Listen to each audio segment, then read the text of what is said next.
대표적인 독립지사인 이시영이 저술한 감시만호는 19세기 후반에서 1945년 무렵까지의 동병상련의 처지에 있던 한중 간의 상호 인식과 관계사에서 많은 얘기거리를 던져주는 것으로 한중 간의 역사 인식의 어제와 오늘을 확인해 볼 수 있는 하나의 창입니다. 감시만호는 중국 교육학자 황앤페이의 현대식 한국 개설서 조선을 읽고 황앤페이의 한국사관을 논박한 최초의 근대적 한중관계 역사 평론서라 할 수 있습니다. 나라와 나라 사이의 역사 인식의 차이는 어느 시대건 자연스러운 현상입니다. 전통시대 한중 간의 역사 의식도 매우 달랐지만 상호 간의 노력으로 공통의 접점과 고리를 마련하고 2000년이 넘는 시간 동안 다양한 형태의 교류를 해왔습니다. 조선시대의 경우 중국에 사시는 필수적으로 평양의 기자사단과 한양 성균관의 문묘에 들렀습니다. 기자와 공자는 한중 간의 문화적 연결고리 역할을 했던 것입니다. 기자가 강조되기는 했지만 단군의 존재도 대체로 인정되었다고 할 수 있습니다.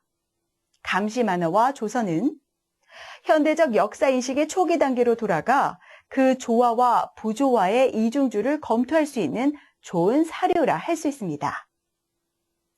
19세기 말과 20세기 전반기에 한국과 중국은 동병상련의 처지에서 민족운동을 했지만 현재 시점에서 보면 역사 인식의 차이가 크고 역사 분쟁의 양상마저 연출하고 있습니다. 한중 관계에서 역사 인식의 차이와 역사 분쟁의 유래는 무엇이며 어떻게 해결해야 할까요? 글쎄요, 별로 관심이 없어서요.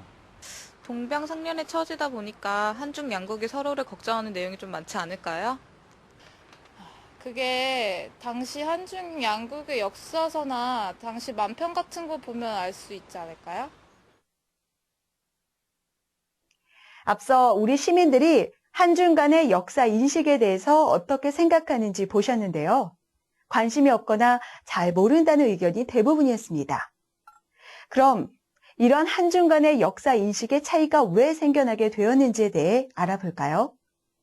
오늘은 감시만호에 나타난 이시영과 그의 걱정거리를 이해하고 조선에 나타난 황앤페이의 논지와 주요 내용을 파악한 후 한중 간의 역사 소통 강화와 역사 화해의 실마리를 함께 모색해 보도록 하겠습니다. 선생님, 감시만호를 저술하여 시대를 걱정한 이시영은 누구이며 그의 걱정거리는 무엇이었을까요? 안녕하세요. 오늘 강의를 맡은 박장배입니다. 중국 근현대사를 연구하고 있고 현재는 동북아 역사전에서 연구위원으로 근무하고 있습니다. 오늘 이시영의 감시만호와 황앤페이의 조선에 대한 이야기를 하도록 하겠습니다. 감시만호의 저자 이시영 선생은 저명한 독립운동가이자 한국 독립운동사의 거목이자 한국 정치사의 중요한 인물이었습니다. 우선 감시만호라는 책 이름이 독특한데요. 시대를 걱정하는 평론이라는 뜻입니다. 걱정거리가 있기 때문에 시대의 걱정거리가 있기 때문에 책을 쓴 것이라고 할 수가 있습니다. 그러면 이 책을 쓴 이시영에 앞서 여러분들이 중국과 관련된 책을 썼습니다.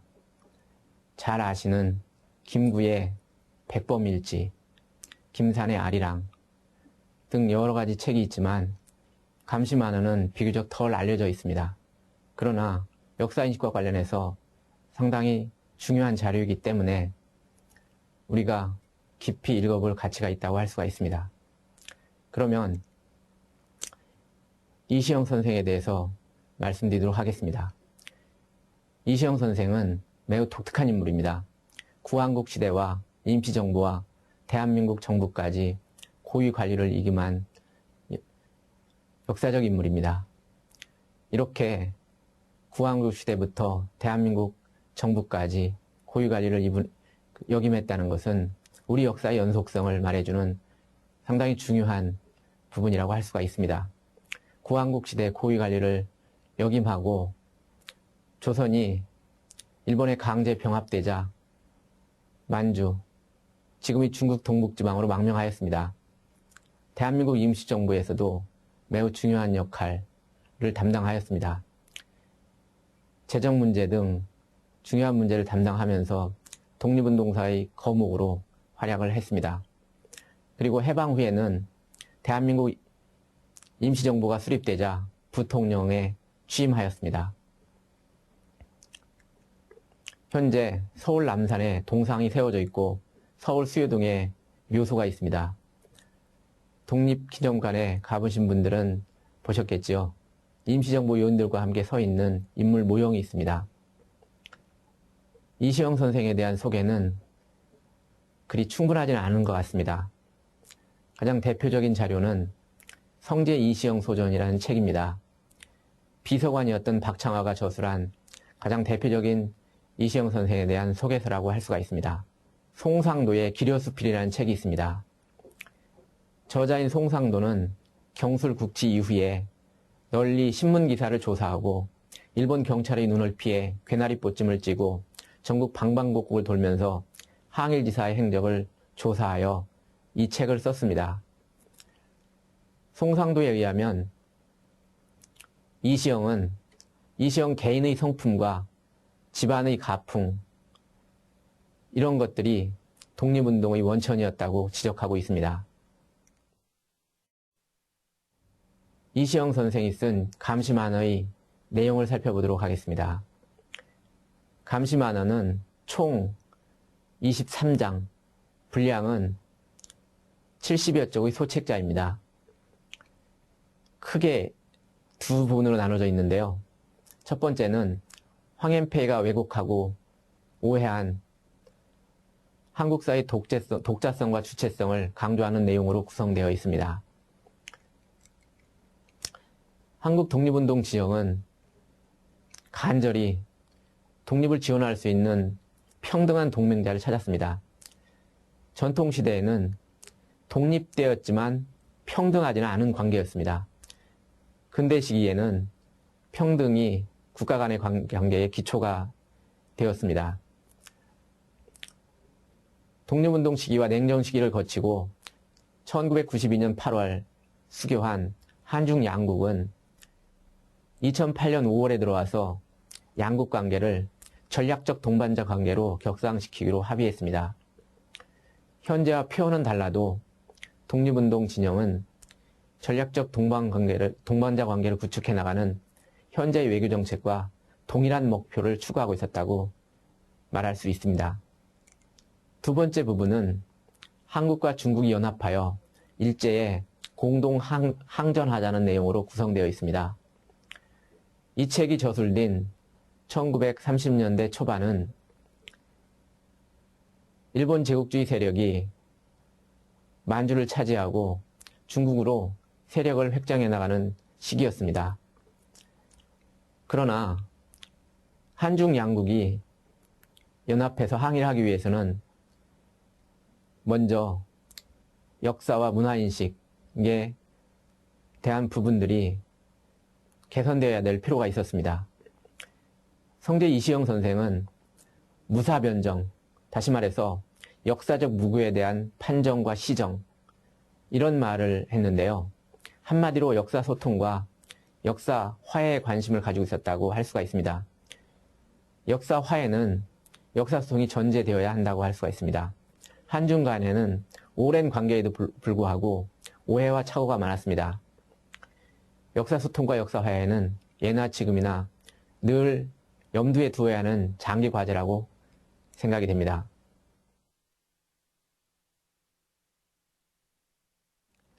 그러면 황현폐의 조선에 대한 논박으로 나온 이 책이 어떤 걱정거리 때문에 쓰여졌느냐. 첫 번째 걱정거리에 대해 살펴보도록 하겠습니다. 먼저 그것은 한국사에 대한 무고와 착오라고 할 수가 있습니다. 기자의 봉국 등 황현폐의 한국사에 대한 11가지 무고 주장을 지적하고 있습니다. 4가지 범주로 나눌 수 있는데요. 그 항목들이 역사에 대한 무고 부분이 있습니다. 그리고 문화에 대한 몰이의 부분이 있습니다. 한국인의 성품과 자질에 대한 무고가 있습니다.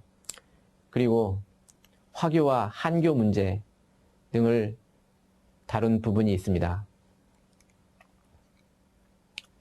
이시영과 황현폐의 역사인식의 차이 중에서 무엇보다도 뚜렷한 특징은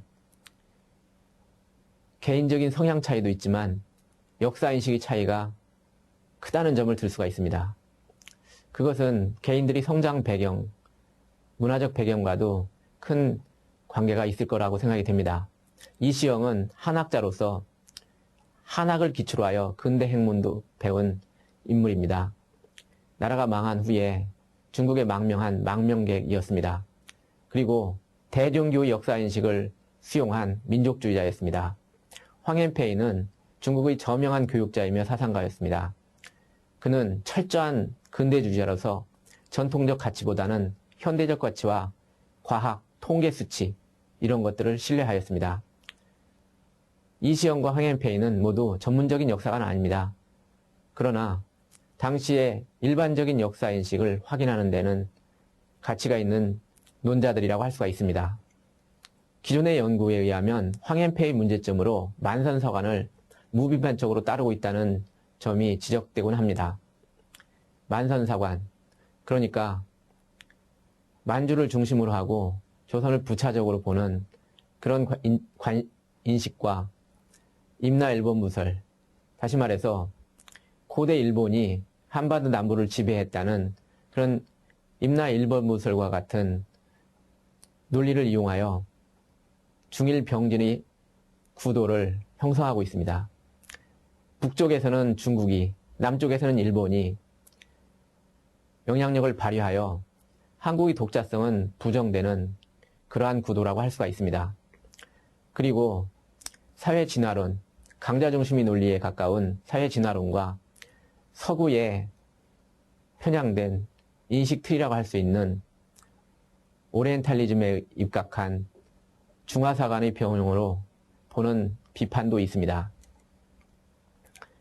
한 연구자는 엄밀한 사료 비판과 실정을 필요로 하는 자료를 그대로 준용하였다는 점은 감시 만화가 가지고 있는 가장 큰 결점이라고 지적하기도 합니다. 이렇게 감시 만화 자체도 지금의 관점에서 보면 상당한 문제점을 안고 있습니다. 그러나 당시의 민족주의 사관은 형성 과정 중에 있었고 그 시대의 여건 속에서 평가해야지 현재의 관점에서만 평가할 수는 없다고 생각이 됩니다. 두 번째 걱정거리는 한국 문화, 한국인에 대한 몰이해라고 할 수가 있습니다. 감시 만화는 역사, 문화, 인식 등 여러 가지 문제가 섞여 있는 종합적인 서술 방식의 책이라고 할 수가 있습니다. 크게 11가지 항목이 제시되어 있는데요. 기자의 봉국, 한국 민족문화 유래, 일본의 진구 황후에 관한 이야기, 한국 사람의 지덕, 한국 사람의 창조력, 한국 화폐관에 대하여, 화교 배척 감정을 촉발시킨 음모, 집회 결사에 관하여, 장량이 역사를 초빙한 것에 대한 고거, 백의의 수양산, 대환군 통치, 이러한 항목들로 되어 있습니다. 이런 항목들은 조선시대의 전통적인 역사인식과 근대적인 역사인식의 중간 정도의 특징을 보여주고 있습니다. 예컨대 기자에 관한 인식은 조선시대의 전통적인 인식과 현재의 인식과는 상당한 거리가 있습니다. 기자에 대해서는 크게 의미를 부여하지 않는 현대적인 인식이 있는데요. 조선시대의 경우는 상당히 달랐습니다. 조선의 지식인들은 공자와 기자를 통하여 중국 문명과의 연결고리를 찾으려 했고, 기자를 강조함으로써 이미 기자 시절부터 한국 문명 수준이 높았다는 것을 입증하고자 노력을 했습니다. 그러나 민족의 독자성, 창조성이 강조되는 현재 시기, 근대 민족국가, 그리고 그를 뒷받침하는 민족주의 사상이 강한 영향력을 발휘하고 있을 때는 기자의 의미가 상당히 축소되었다고 할 수가 있습니다. 한국 정치에 대한 몰이에는 역사에 대한 무고만큼 큰 비중을 차지하고 있습니다. 황현폐이는 당쟁과 내분과 부패 등을 지적하고 있는데, 이시영은 공들여 이를 반박하고 있습니다. 예컨대 대원군의 정치 집회 결사의 문제, 청년 문제에 대해서 기술하고 있습니다. 사실 한국 독립지사들은 민족문화에 대한 자부심이 매우 컸습니다. 박은식 선생은 우리 결에는 당군 할아버지 신성한 후예로서 바다를 동쪽으로 한 명승지에 자리 잡고 있습니다. 인재의 출생과 문물의 발달은 실로 우수한 자격을 갖추어 다른 민족보다 뛰어났습니다. 라고 지적한 바가 있습니다. 역사의 경우만큼 한국 문화의 독자성과 자주성을 입증하고자 노력했던 이시영 선생은 황현폐의 책에 대해서 다음과 같이 비판하고 있습니다. 황구는 화려한 외적인 화려함을 잘 살피니 일본 문명의 발전이 아름답다는 것만 알고 실상 한국인의 애통한 표본을 모르고 반사적으로 지면에 옮겨놓았다 라고 비판하였습니다. 일본 측 논리를 비판 없이 그대로 베꼈다는 비판이라고 할 수가 있습니다. 이시영 선생은 한글, 거북선, 포차와 비거, 고려자기, 팔만대장경 등을 통해 한국인의 독창성과 창조성을 강조하였습니다. 특히 한글에 대해서는 위안스카이가 중국의 공용어로 사용하자는 발상을 가졌었다는 점을 강조하였습니다.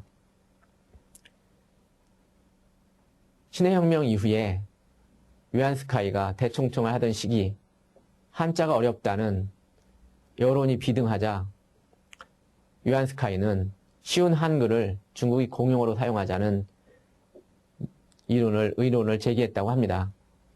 이에 대하여 주변의 참모가 하필 만국의 글자를 채용할 수 없다는 지적을 했다는 그런 소식을 전하고 있습니다. 이것은 실제로 있었던 사건인지 아니면 독립운동가들 사이에 소문인지 정확하게 알 수는 없습니다만 한글에 대한 자부심을 보여주는 중요한 에피소드라고 할 수가 있습니다. 다음은 만보산 사건 부분입니다. 만보산 사건으로 촉발된 화교 배척 사건은 일본 관원의 음모에 따라 발생한 것이라는 판단이 이시영 선생의 판단입니다. 1931년 7월 한국 내에서 조선인들의 공격으로 수십 명의 사망자와 수백 명의 부상자, 수백만 원의 재산 피해가 났습니다. 이러한 참담한 화교의 피해 사건은 지금까지도 상당한 교훈을 던져주고 있다고 할 수가 있습니다. 다문화 시대, 다민족 공존의 문제가 여전히 중요한 문제이고 맹목적 자민족 중심주의는 여전히 위험하다는 것을 알려주는 사건이라고 할 수가 있습니다. 세 번째 걱정거리는 중국의 부조한 정책과 태도입니다. 중국의 대표적인 지식인인 양치차오 뿐만 아니라 대표적인 정치가인 순원과 장제스까지 국익을 중심으로 한 인식이 중심이었다고 할 수가 있습니다. 그들은 한국의 독립 문제를 중국의 국익의 관점에서 바라보고 있다고 할 수가 있습니다. 장제스의 경우에도 일본의 패망 이후에 동아시아 질서를 주도하고자 하는 의도, 그리고 주변의 약소민족들을 통합하고자 하는 그런 의도 속에서 바라보았다고 할 수가 있습니다. 황현폐인은 조선인 성품에 대한 부정적인 평가를 남발하고 있었습니다. 이에 대한 비판이 상당한 부분을 차지하고 있습니다. 그리고 중국의 부저항 정책은 한국의 독립에 부정적인 영향을 끼친다고 판단했으므로 이시영과 같은 독립운동가들은 중국의 부저항 정책과 태도에 대해서 상당한 우려를 표명하고 있었습니다. 이러한 우려 때문에 감시만화와 같은 책을 써서 일본의 침략성과 조선에서의 부정적인 역할 등에 대해서 자세히 기술하고자 했다고 할 수가 있습니다. 선생님, 황현폐가 쓴 조선의 주요 논지와 내용은 무엇인가요? 감시만화는 당시에 동아시아 지식계가 종행으로 연결되어 직접 간접적으로 상호 교섭을 가졌음을 보여주는 사례라고 할 수가 있습니다. 감시만화와 조선은 당시에 동아시아의 지식 유통체계, 일본이 지식의 중심이 되었고 중국과 조선이 부차적인 역할을 하고 있던 당시의 현실을 보여주고 있다고 할 수가 있습니다. 중국은 반식민지였고 식민지가 아니었기 때문에 나름대로의 독자적인 목소리를 낼 수 있는 여건을 가지고 있었다고 할 수가 있습니다. 조선을 쓴 황현폐인은 어떤 인물이었는가 살펴보도록 하겠습니다. 황현폐인은 1902년 상해의 남양공학에서 서학을 공부하면서 신학문을 익혔습니다. 전통학문을 일부 익히긴 했지만은 황현폐인은 근본적으로 신학문을 익힌 인물이라고 할 수가 있습니다. 그는 근대 교육가의 길로 나섰고 중국 동맹회에도 가입하여 혁명운동에 적극 참여하였습니다. 1917년 5월 상해에서 근대 중국 최초의 직업교육기관인 중화직업교육사를 창립하면서 황현폐인은 유명한 사회교육가로 성장하였습니다. 1918년 8월에는 만주, 지금의 중국 동북 삼성을 거쳐가지고 식민지 조선을 처음 여행하였습니다. 이때 황현폐인은 여행기를 낼 계획을 가지고 있었지만 수첩을 분실하는 바람에 불발되고 말았습니다. 1927년 10월에는 1개월 정도 부부 동반으로 서울, 인천, 수원, 평양 등 조선의 여러 지역을 여행하였습니다. 이때는 미리 철저히 자료를 조사하고 여행기를 쓸 준비를 마치고 조선을 여행하였다고 할 수가 있습니다. 주로 여행한 조선의 이 서부 지역, 이 출발에 앞서가지고 대련에서 일본의 중국 지배의 중요한 거점 중에 하나인 대련에 남만주 철치 주식회사 자료실과 같은 곳을 이용하여 사전 자료 조사를 했습니다. 1928년 4월 조선이라는 제목의 한국사 한국개설서가 완성되었습니다. 이 책은 1969년 9월에 중국 최대의 상업출판사인 상해의 상무인서관에서 출간되었습니다. 이 책은 출간 이후에도 오랫동안 중국인들의 중요한 한국에 대한 자료 출처였다고, 지식 출처였다고 할 수가 있습니다. 황현폐의 조선은 서장과 조선의 화교 현황을 정리한 부록외에 총 4장으로 구성되어 있습니다. 조선은 조선의 지리적 조건, 역사, 그리고 현재 조선의 행정, 경제, 산업, 교육, 사법 등의 상황, 조선인의 체력, 지역, 언어, 예술, 도덕, 종교에 이르기까지 수록하였습니다. 한마디로 현대 중국 최초의 체계적인 한국 개설서다라고 평가할 수가 있겠습니다. 황현폐가 조선을 쓰는 동기를 보면은 일본에 대한 경계의식이 작용하고 있었습니다. 일본이 대륙 침략에 나서는 상황에서 먼저 일본의 식민지가 되었던 조선의 상황을 이해할 필요가 있다는 문제의식에서 연구를 시작하였습니다. 실제 내용은 일제의 식민지 경영을 긍정하는 내용으로 되어 있습니다만 일본인 학자와 관료의 안내를 받고 일본인이 만든 자료를 주로 이용하였다는 데서 어쩌면 자연스러운 현상이라고 할 수가 있습니다. 더군다나 황현페이는 철저한 근대주의자로서 근대적인 통계, 과학 등을 크게 신뢰하였던 인물이었습니다. 이 책에 대해서 현재의 관점에서 보면 일본 학계의 논리에 함몰되고 그에 따라 저술을 했다 하더라도 황현페이 나름의 관점에 따라서 저술을 했고 여러 가지로 학술적인 의미가 있는 그런 저작으로서 자료적 가치는 충분하다고 생각이 됩니다. 황현페이 조선의 주요 내용에 대해서 살펴보도록 하겠습니다. 먼저 조선 지배의 성공이라는 평가입니다.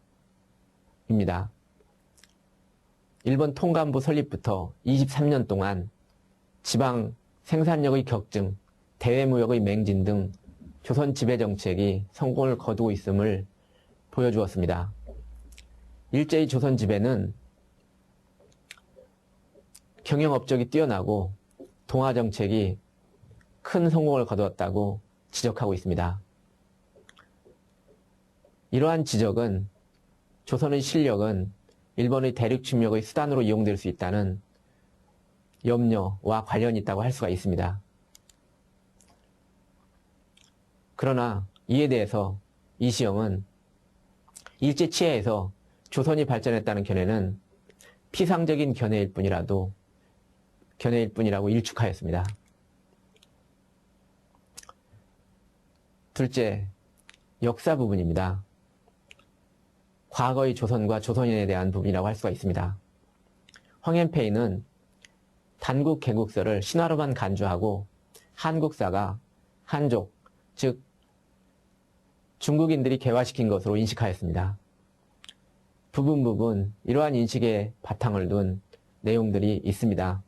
예컨대 통일신라 지도를 강조함으로써 중원 또는 북방 세력의 한반도 입지와 역사적 연고를 은연중에 드러냈습니다. 그리고 한국사의 특정 시기를 세 가지 특징으로 요약하였습니다. 고려시대는 외란, 내란, 불교, 조선시대는 가난, 당쟁, 외환, 매우 부정적인 키워드라고 할 수가 있습니다. 또한 당시 기준으로 현재의 조선인을 두 시기로 구분하였습니다. 조선인이 경험했던 역사 시기는 3.1운동 전의 식민지 시기와 3.1운동 후 식민지 시기로 구분했는데요. 3.1운동을 기준으로 식민지 시기를 시대 구분했다고 할 수가 있습니다. 3.1운동의 의미가 얼마나 큰지 하는 것들이 반영되어 있습니다만 내용을 보면은 조선 총독부의 예산표 등 근대적인 통계 자료를 대단히 많이 활용하였습니다. 이러한 자료는 한편으로는 근대주의에 함몰된 모습을 보여주는, 그러니까 통계 자료를 맹목적으로 신뢰하는 그런 약점을 안고 있습니다만 제국 유지 비용과 그 부담, 식민지 지배체제의 비정상적인 재정구조 등 여러 가지 당시의 현실에 대해서 알 수 있게 해주는 역사적 자료의 역할을 하기도 합니다. 일제 식민 세력이 조선의 발전을 위해 다양한 근대화 활동을 한 것처럼 보이는 이러한 다양한 표들은 구체적으로 보면은 일제의 조선 지배 정책의 성공을 위한 조치들이라고 할 수가 있습니다. 표들에는 다양한 내용들이 섞여 있는데요. 현재의 조선인에 대해 체격, 언어, 문자, 범죄율, 생활력 등 다방면에 대한 연구와 개괄을 보여주었습니다. 범죄율 같은 경우는 이시영 선생이 특별히 매우 비판적으로 지적하였습니다. 다음 항목은 화교 문제입니다. 2007년 만부산 사건 80주년입니다. 80년이라는 긴 세월이 지난 시점에서 보아도 다시 한번 성찰해야 될 문제라고 할 수가 있습니다. 당시에 한중의 지식인 사회와 사회 지도층에서는 적극적으로 대응하여 한중 민족 갈등으로 번지지는 않았지만은 심각한 문제였다고 할 수가 있습니다. 저자는 아직 만부산 사건을 경험하지 못했습니다. 왜냐하면 이 책은 1931년에 발생한 만부산 사건이 일어나기 전, 그러니까 1929년에 출판된 책입니다. 저자는 1927년 남부조선에서 벌어진 화교 배척 사건을 자세히 설명하고 있습니다. 이러한 문제를 인식하는 데 있어서 가해자와 피해자의 이분법적인 구분은 문제를 객관적으로 보는데 한계가 있다고 할 수가 있습니다. 대개 중대한 인권 범죄는 일제의 소양이었습니다. 이러한 차원에서 황의 저서를 참고할 가치가 있다고 할 수가 있습니다. 청산리 대첩에 대한 대응으로 나타난 간도 참변, 그 이후에 자유시 사변, 관동 대지진, 난징 대학살, 여러 가지 인권 범죄들이 있었는데요. 이러한 사건들의 최고봉은 난징 대학살이라고 할 수가 있습니다. 황현페이의 책을 보면 기본적으로 당시 조선에 대해서 객관적으로 쓰고자 노력하였던 측면을 볼 수가 있습니다. 그러나 현황 중심적으로 보았기 때문에 현재에 매몰되어 일제의 침략 의도와 그리고 그와 관련된 다양한 측면, 조선인의 태도, 처지, 여러 가지 측면에 대한 객관적인 인식은 부족하였다고 할 수가 있습니다. 따라서 균형 있는 역사인식, 상호이해의 중요성은 아무리 강조해도 지나치지 않다고 할 수가 있겠습니다. 오늘의 강의는 이것으로 마치도록 하겠습니다. 감사합니다. 자, 한중 관계의 역사 인식에 대해 잘 살펴보셨나요? 우선 황현페이의 조서는 조선의 개괄적인 현황과 역사 배경을 종합적으로 정리해 보여줬다는 사실 자체가 큰 의미가 있습니다. 역사와 함께 현재 상황에 대한 포괄적이고 정밀한 분석과 진단, 그리고 식민사관의 잔재가 끈질기게 유지되는 등 문제의식의 빈곤과 자료 해석의 불철저함은 이후 중국 지식계의 조선사 인식에 큰 그림자를 드리웠다 할 수 있겠습니다. 그리고 황현페이의 남북 병진론적 측면의 문제점으로는 이시영이 결론에서 비판했듯이 중국인의 속국론과 같은 자기 당착적 관점이 있습니다. 이런 관점에서 남을 지배하는 것을 자랑으로 삼으면 남이 자기를 지배하고자 할 때 비판하고 저항할 근거가 없어집니다. 황현페이의 조서는 현황 중심적 접근법을 엿볼 수 있습니다. 경제적, 지정학적 측면에서 식민지 조선의 물리력, 실력을 객관적으로 파악하려고 하였고 독자는 중국인이었습니다. 독립세력의 상대적인 경시, 근대주의적 함정에 빠져 조선에는 매우 다양한 통계 자료가 등장합니다. 이런 약점들 때문에 일제의 식민지 지배 성과를 과장하고 식민지의 현실을 피상적으로 파악하게 된 것입니다. 이시영은 조선에 대해 논박한 감시 만어를 통해 대종교의 독특한 역사관에 따라 한국사 체계를 설명했습니다. 문화적 모욕과 역사적 모욕에 대처하는 최선의 대안은 아니었을지라도 당시에는 가장 확실한 대안이었을 것입니다. 감시 만화에서 이시영은 역사 문화적인 접근법을 통해 한국의 역사와 문화를 설명했는데 특히 역사 중심의 접근법과 민족 주체의 발견과 강화 측면이 돋보입니다. 이시영과 황현페이의 시대에는 근대 역사학이 여전히 형성 중이었습니다. 당시 역사 소통의 빈곤은 앞에 두 저서가 잘 보여주고 있는데요. 현재는 식민지 청산과 냉전 유산의 청산이 현실적 과제입니다. 조선과 시대 걱정은 한국과 중국이 동병상련의 시대에 동상이몽의 측면도 있었다는 점을 보여줍니다. 그리고 지금 이 시대에도 동병상련의 요소는 너무나 많은데요. 역설적으로 조선과 감시 만원은 한국의 독립과 안정이 동아시아 평화에 얼마나 중요한 역할을 하는지를 시사하는 바가 크다고 할 수 있습니다. 오늘 학습한 내용을 인쇄하여 정리해보면서 이번 시간 학습을 마치도록 하겠습니다. 수고하셨습니다.